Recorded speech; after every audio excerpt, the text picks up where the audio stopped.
அவருடைய தேசத்துக்கும் அவருடைய மக்களுக்கும் ஒரு சிறந்த தலைவராக நான் பார்க்கின்றேன். நாங்கள் சிங்கள தேசத்துக்கோ மக்களுக்கோ அல்லது அனுரா திசாநாயக்கா அவர்களுக்கோ எதிரானவர்களோ அல்ல எதிர் பிரச்சாரம் செய்கிறவர்களோ அல்ல. அநேகர் கேட்கிற விடயம், புலம்பெயர் சமூகம் வெளியில இருந்து நீங்கள் பேசிக்கொண்டே இருப்பீர்கள், ஆனால் இந்த நாட்டுக்கு என்ன தேவை என்பது எங்களுக்கு தான் தெரியும். இன்றைக்கு தாயகத்திலே அநேகம் பேருக்கான வாழ்வாதாரம் புலம்பெயர் சமூகத்திடம் இருந்துதான் போய் சேர்ந்து கொண்டிருக்கிறது. இன்னும் அந்த மண்ணை குறித்த கருத்தனையோடு தான் புலம்பெயர் தமிழர்கள் இருந்து கொண்டிருக்கிறார்கள். என்னமும் தமிழர்களுடைய தீர்வுக்கான செயற்பாட்டுக்கான ஆரம்பம் அவர் ஆரம்பிக்கவில்லை, பேச்சில தான் இருக்கு. 40,000 மாவீரர்களுக்கும் நாங்கள் பறிகொடுத்த இந்த 2 லட்சம் உறவுகளுக்கும் நீதி கிடைக்கும் வரை எமது நீதிக்கான போராட்டம் இதே பாணியில் இன்னும் வீரியமாக தொடர நாம் செய்யப்பட வேண்டும் என்றதை இங்கு வலியுறுத்த விரும்புகிறோம். அவசரமா கேஷ் தேவைன்னு வரும்போது அடுத்தவங்கள்ட்ட நாங்க கேட்கறதையும் விட எங்களுடைய நகையை அடகு வைக்கிறது வசதியானது. வட்டி அதிகமா இருக்குமோ இல்ல நகை பாதுகாப்பா இருக்குமோன்னு நீங்க நினைக்கலாம். அதுக்காகத்தான் நான் கேஷ் பாயிண்ட்ல அடகு வைக்க வந்திருக்கேன். மிக குறைந்த வட்டி, லாக்கர்ல வைக்கிற மாதிரி நகைய பாதுகாப்பா வச்சிருக்காங்க. இதை விட என்னங்க வேணும்? Cash Point, money transfer, currency exchange, check cashing, cash for gold, gold loans அனைத்துக்கும் Cash Point. CMR Tamil FM கேட்டுக்கொண்டிருக்கிறீர்கள். நேரம் 10:36 இருக்கிறது. இது வழக்கமாகவே நாங்கள் அரசியல் பழகுவதற்கான நேரம். அரசியலை குறித்து, அரசியல் அரங்கிலே நிகழ்ந்து கொண்டிருக்கிற முக்கியமான அதிர்வுகளை குறித்து நாங்கள் வழக்கம் போலவே பேசுவதற்கான நேரம். ஆக தமிழ் பரப்பை பொறுத்த வரைக்கும், தமிழ் பரப்பு என்பதை தாண்டி இன்றைக்கு உலகளாவிய ரீதியிலே இலங்கையினுடைய நிகழ்ந்திருக்கிற மிகப்பெரிய அரசியல் மாற்றம் பேசுபொருளாக மாறியிருக்கிறது. அனுரகுமார திசாநாயக்க இலங்கையினுடைய 9வது நிறைவேற்று அதிகாரம் கொண்ட ஜனாதிபதியாக நியமிக்கப்பட்டிருக்கிறார். இந்த நியமனம் பல்வேறு விதங்கள்ல சாதகமான, அதே நேரத்துல சந்தேகங்களை எழுப்பக்கூடிய, இந்த மாதிரி ஒவ்வொரு உணர்வலைவுகளை ஏற்படுத்திய வண்ணமே இருக்கிறது. ஆனால் இன்றைய நாள் இது குறித்து தொடர்ச்சியாக நாங்கள் உரையாடி வருகிறோம். ஆனால் இன்றைய நாளிலே மிக குறிப்பாக ஒரு விடயத்தை குறித்து நாங்கள் பேச போகிறோம். அதுவும் அனுரகுமார திசாநாயக்க ஜனாதிபதியாக பதவியேற்றது. அத்தோடு கூட தமிழர்கள் மிக நீண்ட காலமாகவே தங்களுக்கான சர்வதேச நீதிக்காக, தங்களுக்கான யுத்த குற்ற விசாரணை தேவை என்பதை வலியுறுத்தி, தங்களுக்கான நீதி வேண்டும் என்பதை வலியுறுத்தி தொடர்ச்சியாக நாங்கள் குரல் எழுப்பிய வண்ணமே இருக்கிறோம். தொடர்ச்சியாக கதவுகளை தட்டி கொண்டே இருக்கிறோம். தொடர்ச்சியாக காய்களை நகர்த்தி கொண்டே இருக்கிறோம். ஆக இது ஒரு நாள் விடயம் கிடையாது. நாங்கள் மிக நீண்ட காலமாக ஒரு பயணம் போலவே இதை செய்து வருகிறோம். ஆக தமிழர்களினுடைய இந்த சர்வதேச நீதி கோரிய இந்த பொறிமுறை, இந்த பயணத்தை அனுரகுமார திசாநாயக்கவினுடைய நியமனம் என்பது எவ்வளவு தூரம் சாதகமான அதிர்வுகளை அந்த பயணத்தில் ஏற்படுத்த போகிறது அல்லது பாதகமான விளைவுகளை ஏற்படுத்த போகிறது, இதற்கும் அதற்கும் இருக்கக்கூடிய தொடர்புகள் என்று நாங்கள் இதையெல்லாம் பார்க்கலாம். இதை குறித்து பேச வேண்டிய ஒரு நாளாக, உரையாடலாக இது இருக்க போகிறது. அது தொடர்பாக பேசுவதற்காக நாங்கள் மனது உரிமை செயற்பாட்டாளராகவும் தமிழர் தரப்பிலே, அதுவும் எங்களுடைய சர்வதேச நீதியை வேண்டின அந்த பொறிமுறையை வலியுறுத்துகிற அந்த போராட்டத்திலே, அந்த நெடிய பயணத்திலே மிகவும் ஆர்வத்தோடு இணைந்து செயற்படுகிறவருமான விமல் அவர்களை நாங்கள் இணைத்துக் கொள்ள போறோம். வணக்கம் விமல். வணக்கம் அனைவருக்கும். வணக்கம். வணக்கம் பிரியா. எப்படி இருக்கிறீர்கள்? 2 நாட்களுக்கு இருக்கின்றேன். அனைவருக்கும் மாலை வணக்கம். நிச்சயமாக. வாழ்த்துக்கள். நான் ஏற்கனவே சொன்ன அந்த அறிமுகத்தை நீங்கள் கேட்டிருப்பீர்கள். இலங்கையிலே மிகப்பெரிய ஒரு பேசுபொருளாக ஆக்கியிருப்பது அனுரகுமார திசாநாயக்கவினுடைய அவர் ஜனாதிபதியாக பதவியேற்றிருப்பது. அதற்கு பிறகு நடந்த விஷயங்கள் எல்லாமுமே எல்லாரினுடைய கவனத்தையும் ஈர்த்திருக்கிறது. பல்வேறு விதமானவர்கள் பல்வேறு விதமான கருத்துக்களை சொல்லிக் கொண்டிருக்க, நீங்கள் என்ன நினைக்கிறீர்கள் விமல்? தமிழர்களினுடைய இந்த நீதிக்கான போராட்டத்திலே அவரினுடைய இந்த பதவியேற்பு என்பது எப்படி செல்வாக்கு செலுத்த போகிறது? முதலாவது அனுரகுமார திசாநாயக்கா அவர்களுக்கு எங்களுடைய வாழ்த்துக்கள். அவர் அவருடைய தேசத்துக்கும் அவருடைய மக்களுக்கும் ஒரு சிறந்த தலைவராக நான் பார்க்கின்றேன். அந்த வகையில் அவருக்கு எங்களுடைய வாழ்த்துக்களை தெரிவித்துக் கொண்டு எங்களுடைய அடிப்படை பிரச்சனையை பார்ப்போம். அது சிங்கள தேசத்துக்கு ஒரு நல்ல விடிவென்று நாங்கள் நினைக்கின்றோம். ஆனால் ஈழத் தமிழர்களுக்கு அது ஒரு விடிவாக நாங்கள் பார்க்க முடியாது என்றது ஒரு திட்டவட்டமான ஒரு விடயமாக நாங்கள் சர்வதேச பொறிமுறையில் பயணித்துக் கொண்டிருக்கிறவர்கள் பார்க்க வேண்டிய நிர்பந்தத்துக்கு உள்ளாகியிருக்கின்றோம். அது ஏன் நாங்கள் கூறுகின்றோம் என்று சொன்னால், நாங்கள் சிங்கள தேசத்துக்கோ மக்களுக்கோ அல்லது அனுரா திசாநாயக்க அவர்களுக்கோ எதிரானவர்களோ அல்லது எதிர்பிரச்சாரம் செய்கிறவர்களோ அல்ல. அந்த வகையில் முதலாவதாக நீங்கள் பார்த்திருப்பீர்கள், அவர் வெற்றி கொண்ட அதே இரவில் தன்னுடைய ஆட்டங்களை ஆரம்பித்திருந்தார். மிகவும் ஆக்ரோஷமான ஆட்டங்களாக இருந்தது. அரசியல்வாதிகளிடம் இருந்த சொகுசு வாகனங்களை பறிப்பது போன்ற விடயங்கள் மிகவும் ஆக்ரோஷமாக இருந்தது. மக்களும் கைதட்டி அதை வரவேற்றிருந்தார்கள். அதுவும் வரவேற்கத்தக்க விடயம்தான். இருந்தாலும் நாங்கள் கொஞ்சம் பொறுத்திருந்து எமது தரப்பினர் அவருடைய நடவடிக்கைகளை அவதானித்து ஆதரவு அளிப்பதா இல்லை ஆதரவு கொடுக்காமல் விடுவதா என்பதை தீர்மானிக்க வேண்டும் என்று நாங்கள் கேட்டுக்கொள்கின்றோம். இதை பற்றி மேலும் சொல்ல போனால், ஏன் நாங்கள் இந்த கருத்தை எடுக்க வேண்டி வந்தது சொன்னால், எங்களுக்கு அண்மையில் கிடைத்த அனுபவங்கள். 2015ஆம் ஆண்டு ஆட்சி மாற்றம் ஏற்படும் பொழுது அப்போது பிரதமராக இருந்த ரணில் விக்ரமசிங்க மற்றும் ஜனாதிபதி மைத்ரிபால சிறிசேனா வரும் பொழுது கூட நாங்கள் இப்படி ஒரு ஆக்ரோஷமாகத்தான் இருந்தோம். நமது மக்கள், பெரும்பான்மையான மக்கள். அந்த வகையில் அந்த நேரத்தில் எங்களை ஆக்ரோஷமாக வச்சிருக்க வந்த விடயம் முதலாவதாக தமிழில் தேசிய கீதம் பாடப்பட்டதை நாங்கள் ஒரு பெரிய விடயமாக எடுத்து அந்த அரசியல்வாதிகளை வரவேற்றோம். அவர்களுக்கு ஆலாத்தி வர எடுத்தோம். எமது நிலத்துக்கு கூப்பிட்டு ஆலாத்தி வர எடுத்தோம். அந்த நேரத்தை நான் இந்த நேரத்திலே நினைவு கூற விரும்புகின்றேன். அன்று அதை நாங்கள் சரியாக கையாளாததன் காரணத்தினாலே எமக்கு கிடைக்க இருந்த நீதி, எமது பாதிக்கப்பட்ட உறவுகளுக்கு கிடைக்க இருந்த நீதி தடை செய்யப்பட்ட என்ற உண்மையை நாம் இன்னும் உணராம இருக்கின்றோம். அந்த வகையில் இப்போது எமது சர்வதேச பொறிமுறை மூலம் போராடுகின்ற இந்த நீதிக்கான போராட்டம் வளர்ச்சி அடைந்து ஒரு உயர்ந்த அழுத்தத்தை இலங்கை மீது செலுத்தக்கூடிய அளவுக்கு எமது போராட்டம் வளர்ந்திருக்கின்ற இந்நிலையில் 2015ஆம் ஆண்டு நம்மவர்கள் விட்ட அதே தவறை நாம் இம்முறையும் விடுவோமாக இருந்தால் எமது நீதிக்கான போராட்டம் காற்றிலே போய்விடும் என்றது நிஜம். இது இந்த சர்வதேச பொறிமுறை ஊடாக நீதி கோரி அல்லது தீர்வு கோரி நிற்பவர்கள் என்ற வகையில் அந்த கோணத்திலிருந்து இந்த பார்வையை நான் உங்கள் முன்வைக்க விரும்புகின்றேன். நிச்சயமாக விமல், நீங்கள் சொல்லுகிற போது நீங்கள் ஆரம்பித்த இடத்துல இருந்து இப்பொழுது வரைக்கும் நீங்கள் அதை கொண்டு வந்த விதம் என்பது கேட்டுக்கொண்டிருக்கிறவர்களுக்கு மிகச் சரியாக புரியக்கூடிய ஒன்றாக இருக்கும். ஆக எல்லாருமே எழுப்புகிற கேள்வி, அதுவும் அனுரகுமார திசாநாயக்க செய்கிற நாயகத்தன்மையான செயல்களை பார்த்துவிட்டு புலம்பெயர் தேசத்தில் இருந்து சில விமர்சனமான கருத்துக்கள் வருகிற போது அதற்கு நிறைய பேர் காது அடைத்துக் கொள்ளுகிறார்கள். அதற்கு அவர்கள் சொல்லுகிற காரணம் என்னவென்றால், இப்படித்தான் எப்போது பார்த்தாலும் புலம்பெயர் சமூகம் என்னத்தை கொண்டு வாங்க, ஏதாவது ஒரு பிரச்சனையை கொண்டு வருவீங்க நீங்க அப்படி என்று.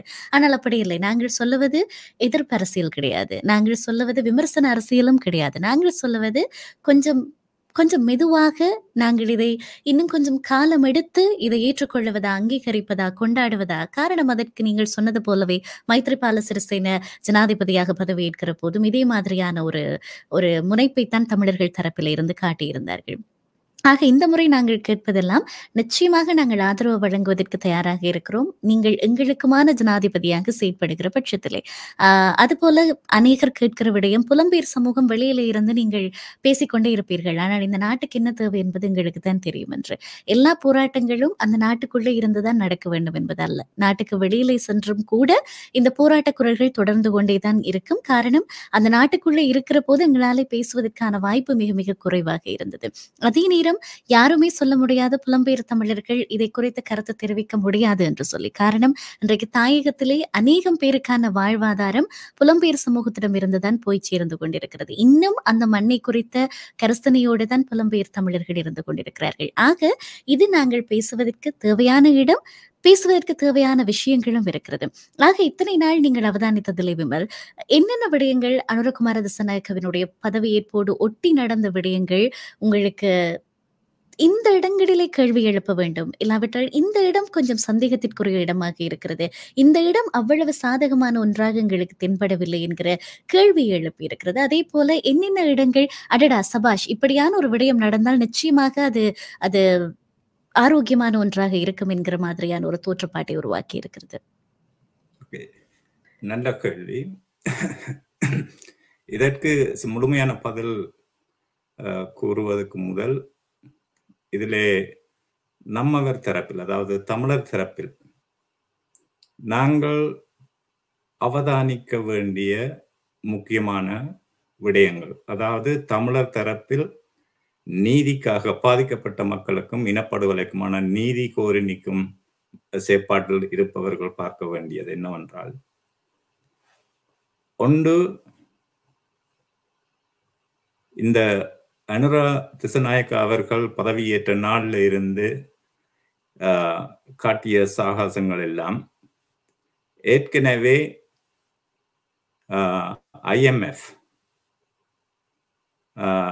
ஐஎம்எஃப்னால் அவர்களுக்கு பரிந்துரைக்கப்பட்டது.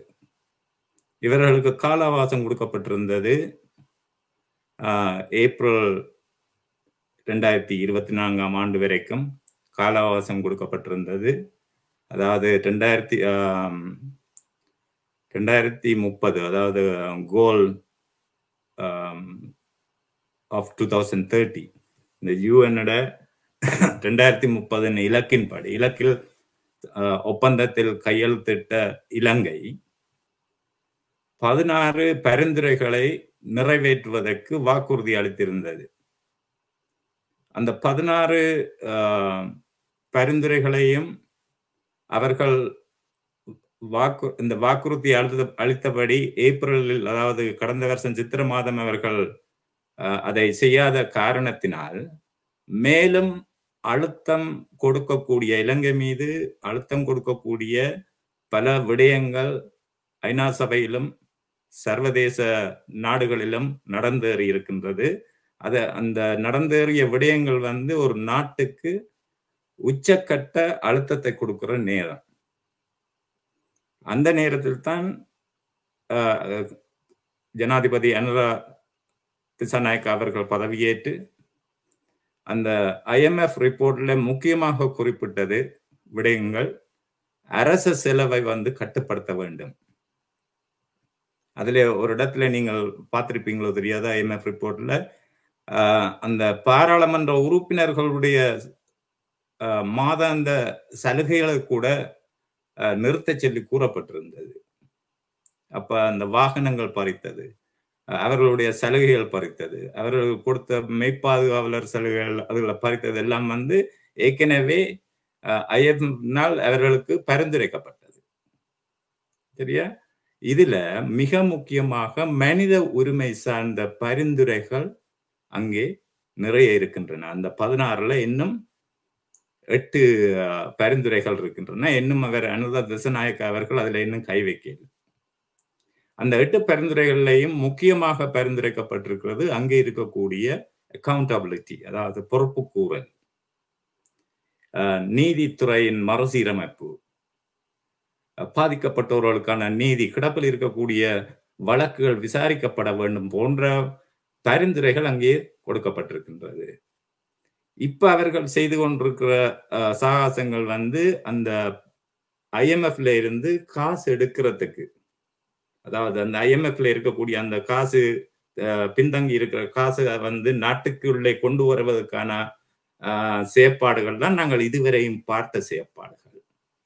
என்னமும் தமிழர்களுடைய தீர்வுக்கான செயற்பாட்டுக்கான ஆரம்பம் அவர் ஆரம்பிக்கவில்லை, பேச்சில தான் இருக்குது.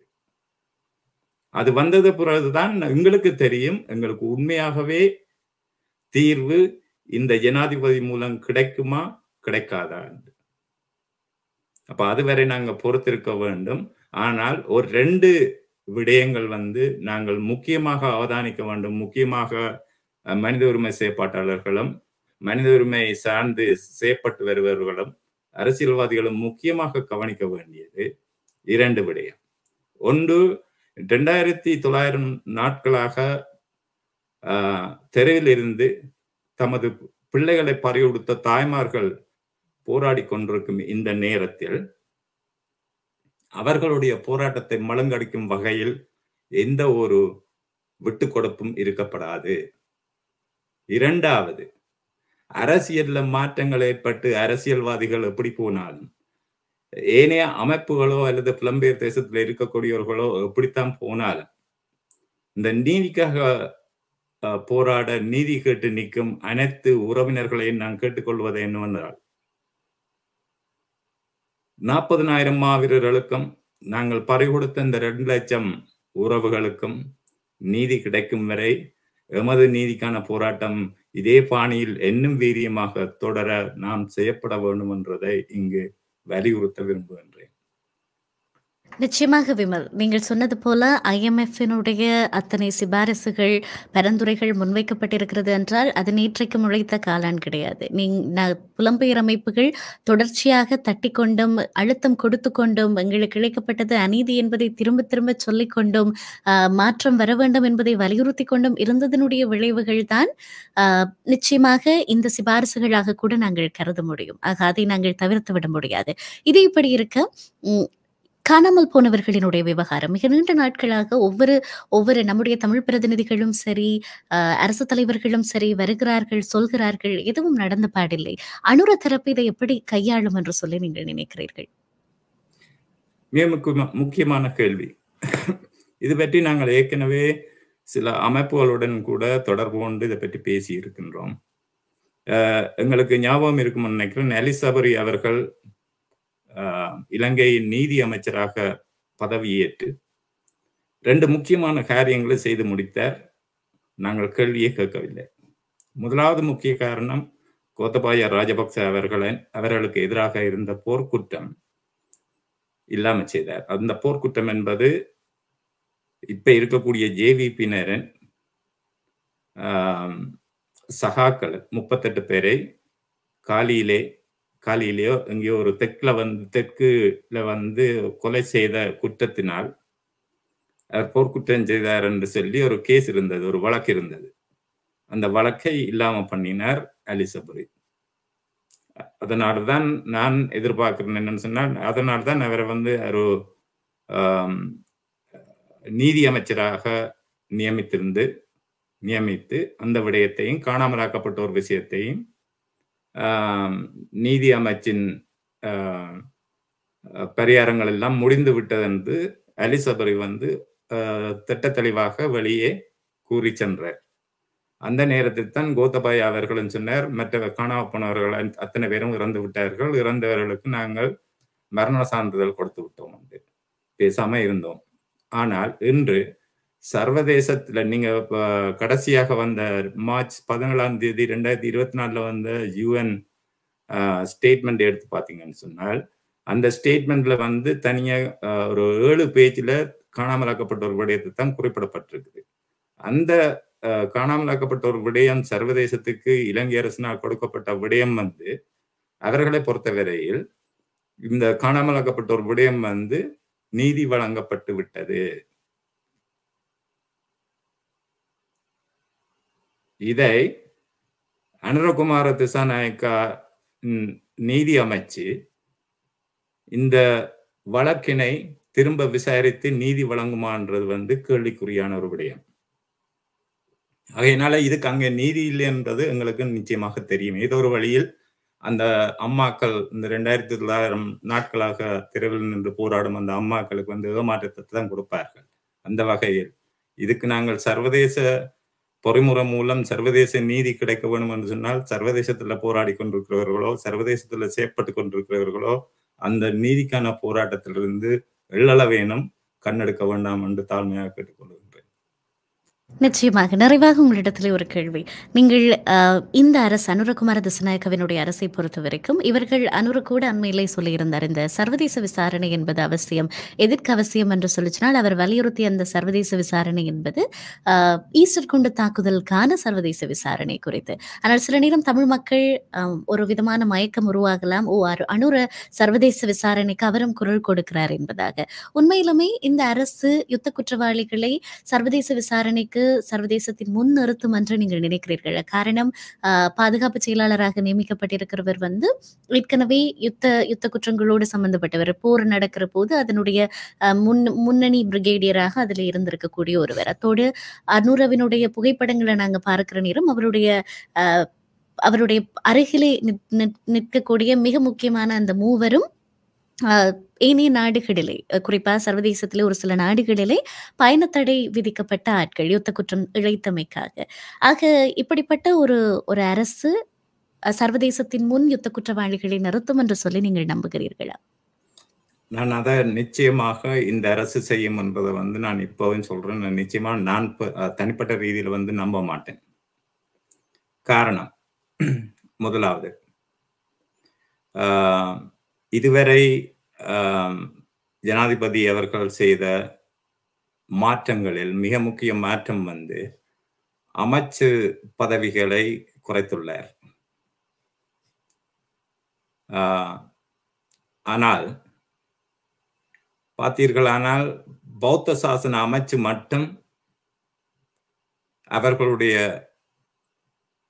கட்டுப்பாட்டுக்குள் கொண்டு வரப்பட்டு, நான் கரெக்டா இருக்கணும்னா 57 செயலகங்களையும் உருவாக்கி இருக்கிறார்கள் பௌத்த சாசன அமைச்சின் கீழ். உங்களுக்கு தெரியும், அந்த பௌத்த சாசன அமைச்சு வந்து 2010ஆம் ஆண்டு தான் நியமிக்கப்பட்டது. அது ஒரு புதிய அமைச்சு. அந்த அமைச்சின் நோக்கமே இலங்கை பூராக புத்த விகாரைகளை கட்டி பௌத்தத்தை பரப்புவதுதான் அந்த கொள்கையாக இருந்தது. அந்த வகையில் ஜனாதிபதி அவர்களுக்கு வந்து அந்த நிலையை மாத்திர தன்மை அவரிடம் இருக்கா? இதுதான் உண்மையான இனவாதம் என்றது. இந்த இனவாதத்தை அவர்களே செய்து கொண்டு, நாங்கள் எங்களுடைய உரிமைகளை கேட்க நாங்கள் இனவாதம் பேசுற அரசாகத்தான் இதுவும் இருக்கும் என்று நான் நம்புகின்றேன். அப்படி இல்லை, அவர்கள் உண்மையாக எமது உரிமைகளில் கரிசனை உள்ளவர்களாக இருந்திருந்தால் இந்த விடயங்களுக்கு முக்கியத்துவம் கொடுத்திருப்பார்கள். இதுவரைக்கும் கொடுக்காத முக்கியத்துவம் கொடுக்க முன்னரே நம்மவர்கள் நாம் இப்படி கொண்டாடினால், நான் கொண்டாட வேண்டாம்னு சொல்லல, என்றாவது உரிமை, ஒவ்வொருத்தட்ட தனிப்பட்ட உரிமை, அது செய்யலாம். ஆனா அந்த நீதிக்காக காத்திருக்கின்றவர்கள் பக்கம் நின்று பார்க்கும்போது நம்ம எப்படி பேச தூண்டுகிறது, பொறுத்திருந்து பார்க்கலாம். நிச்சயமாக நாங்க இவர்களை மறந்துவிட முடியாது. எனக்கு இந்த வீட்டுல சாப்பாடு இருக்கு, என்ற தலைக்கு மேல கூரை இருக்குன்றதுக்காக எதை பற்றியுமே யோசிக்காமல் மண்ணும் மக்களும் மீட்கப்பட வேண்டும் என்பதற்காக தங்களுடைய உயிரை கொடுத்தவர்களை நாங்க எல்லாம் மாறிவிட்டது என்று மிக இலகுவாக கடந்து விட முடியாது. ஆக அவர்களையும் இணைத்துக் கொண்டு அவர்களுக்கான நீதியை எப்பொழுதுமே வலியுறுத்தி கொண்டு அதை யாரேனும் பெற்றுக் கொடுப்பார்களாக இருந்தால் நிச்சயமாக அதை விட தமிழர் தரப்பு கைகூப்பி நன்றி செலுத்த போகிற ஒரு விடயம், இல்லாவிட்டால் கைகோர்த்து நிற்க போகிற ஒரு தலைவர் வேறு யாராகவும் இருந்துவிட முடியாது. ஆக நாங்கள் பொறுத்திருந்துதான் பார்க்க வேண்டும். சொல்லுவாங்க, ஒரு வழக்கமான பழமொழி இருக்கு, தலையை தடவி கண்ணப்படுங்கிறதுன்னு. அதாவது ஏதாவது ஒன்று கொடுக்கிற மாதிரி கொடுத்து உங்களுடைய தலையை தடவி நீங்க அசந்து போகிற நேரம் பார்த்து பெரிதாக ஒன்றை உங்களிடமிருந்து திருடிக் கொள்வார்கள். அது போறதுன்றதே உங்களுக்கு தெரியாம நாங்கள் அதை இழந்து கொண்டிருப்போம். ஆக அப்படியான ஒரு செயற்பாடாக இது இருந்துவிடக் கூடாது என்பதுதான் எங்களினுடைய கோரிக்கை, எங்களினுடைய பிரார்த்தனை. இதை எப்படி வேண்டுமானாலும் சொல்லிக் கொள்ளலாம். தொடர்ச்சியாக நாங்கள் இது குறித்து பேசலாம். அவதானிக்க ஒரு 3 விடயங்களை சுருக்கமாக கூறி நான் விடைபெறுகின்றேன். முதலாவது, இவர்களுடைய நோக்கத்தின்படி இந்த 13ஆம் திருத்த சட்டத்தை அனுரா தரப்பினாலே அதை கொண்டு வந்து திருப்பி ஒரு படம் காட்ட வெளிக்கிடுவார்கள். அதை அமல்படுத்த போறார்கள்னு சொல்ல முடியாது சொன்னா, அதை ஏற்கனவே அமல்ல இருக்கிற ஒரு சட்டம். இரண்டாவது, இந்த காணாமலாக்கப்பட்ட ஒரு விடயத்தை வந்து இலங்கை நீதி அமைச்சினால் செய்யப்பட்ட அந்த தீர்ப்போட முடிக்க பார்ப்பார்கள். இனப்படுகொலை என்ற விடயத்துக்கான விசாரணைக்கு இடமே இல்லைன்னு சொல்லுவார்கள் என்று நான் எதிர்பார்க்கின்றேன். அதனாலே மக்களை அவதானமாயிருங்கள். அதுக்காக அவர்களை எதிர்க்கவும் வேண்டாம். நீங்கள் ஆதரிக்கிறவர்கள் தொடர்ந்து உங்கள் ஆதரவை கொடுங்கள். இந்த விதமான இனவாதங்களை காட்டி விடாதீர்கள், நாங்கள் காட்டக்கூடாது. ஆதரவை கொடுங்கள்.